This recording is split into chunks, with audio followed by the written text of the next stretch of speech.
بسم اللہ الرحمن الرحیم۔ آج ہم انشاءاللہ اسم معرب یا اسم متمکن کی ایک اور تقسیم منصرف اور غیر منصرف کے اعتبار سے پڑھیں گے۔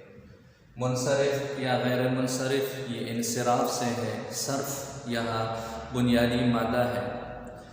علم الصرف یہ ایک مستقل فن ہے جس میں صرف ایک ہی لفظ کو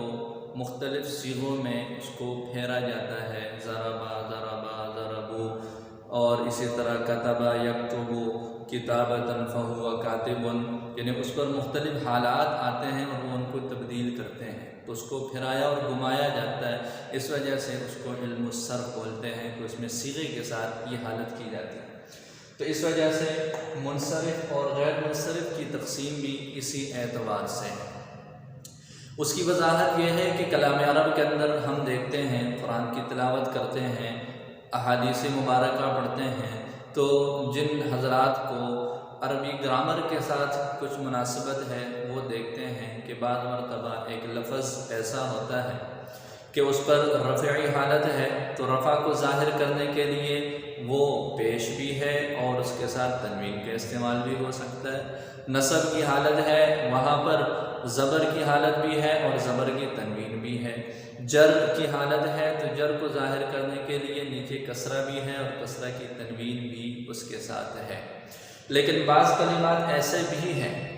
جہاں پر حالت رفع اور نصب کے اندر ضمہ اور فتحہ تو آ سکتا ہے، ان کی تنوین نہیں آ سکتی، اور جب اس پر حالت جری ہوتی ہے تو وہاں پر فتحہ کو ذکر کیا جاتا ہے، اور یہ فتحہ نائب ہوتا ہے اس کسرہ کا جو عام طور پر حالت جری کے اندر اس کا استعمال ہوتا ہے، تو اس پر تنوین بھی نہیں آ سکتی ہوتی، اور اسی طرح اس کے نیچے جو ہے وہ کسرہ کا بھی استعمال نہیں ہوتا۔ کچھ اس طرح کے کلمات ہمیں نظر آتے ہیں، تو اس وجہ سے اس صورتحال کو دیکھ کر جو علماء نحو ہیں انہوں نے اسم معرب کو تقسیم کر دیا ہے منصرف اور غیر منصرف کی طرف۔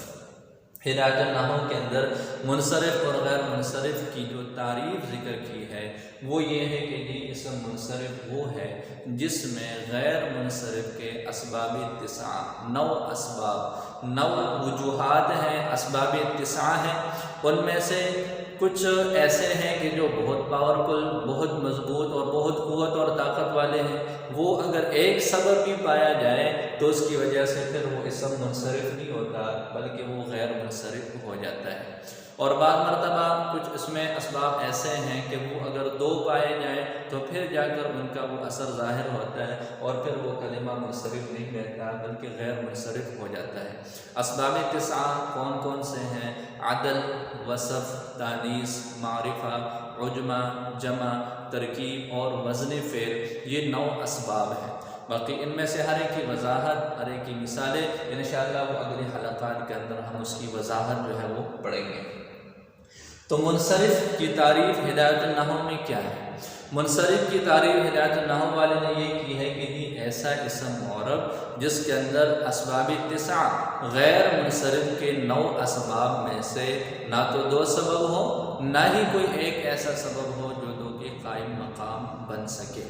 لہذا ایسا اسم جس میں غیر منصرف کی اسباب اتساع میں سے اس طرح کی کوئی حالت نہ ہو تو اس کو ہم منصرف کہیں گے۔ لہذا اس طرح کا جو اسم ہوگا کلام عرب کے اندر رفعی حالت کے اندر ضمہ بھی آ سکتا ہے، ضمہ کی تنوین بھی آ سکتی ہے، جیسے وما محمد الا رسول، محمد پر حالت رفع ہے، اس کو ظاہر کرنے کے لیے رفعی حالت میں تنوین کی شکل میں ضمہ موجود ہے۔ وَإِلَىٰ عَادٍ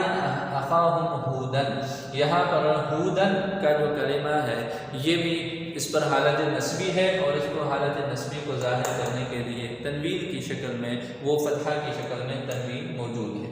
وَقَوْمَ نُوحٍ مِّن قَبْلُ، یہاں پر نوح کا جو لفظ ہے کلمہ نوح یہ مضاف الیہ ہونے کی وجہ سے مجرور ہے، اور اس کی حالت جری وہ لفظی طور پر کسرہ کے ساتھ تنوین سمیت موجود ہے۔ تو منصرف کی حالت ہم نے پڑھ لی کہ جی اس پر تینوں اعراب رفع، نصب اور جر کی حالت میں ضمہ، فتحہ اور کسرہ بھی آ سکتا ہے، اور پھر ضمہ، فتحہ اور کسرہ کی تنوین کا بھی استعمال ہوتا ہے۔ اس کے بعد اگلی جو ہے وہ بحث ہے وہ ہے غیر منصرف کی۔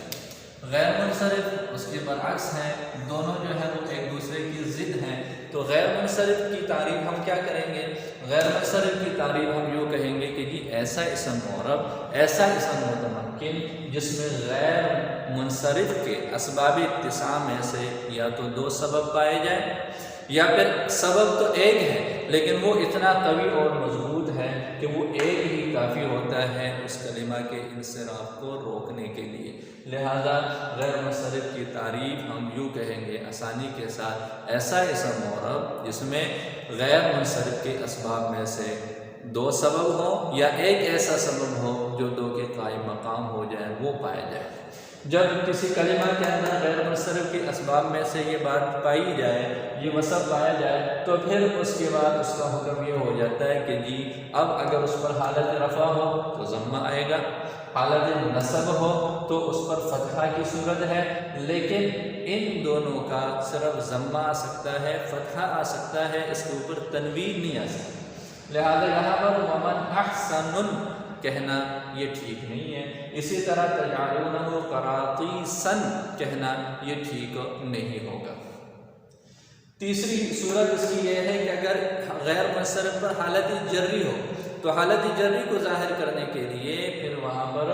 یہ کسرہ کا جو عام طور پر استعمال ہوتا ہے وہ نہیں ہوگا، بلکہ یہ کسرہ کے قائم مقام اور نائب کے حیثیت سے وہاں پر فتحہ کا استعمال ہوگا، اور وہ بھی بغیر تنوین کے، جیسے شہر رمضان الذی انزل فیہ القرآن۔ یہ رمضان یہاں پر شہر کا مضاف الیہ ہے، تو مضاف الیہ ہونے کی وجہ سے اس پر حالت جری ہے، اور جری کی حالت کو ظاہر کرنے کے لیے کسرہ ہونا چاہیے، لیکن یہاں کسرہ نہیں ہے، بلکہ یہاں پر کسرہ کے قائم مقام وہ اس کا نائب جو ہے وہ موجود ہے جو فتحہ کی شکل ہے۔ تو غیر منصرف کا حکم کیا ہوا؟ غیر منصرف کا حکم یہ ہو جائے گا کہ جی اس پر ضمہ اور فتحہ آ سکتا ہے، اور حالت جری کے اندر فتحہ کا استعمال ہوگا، کسرہ کے قائم مقام، باقی غیر منصرف پر نہ تو تنوین آ سکتی ہے نہ ہی اس کے ساتھ کسرہ کا استعمال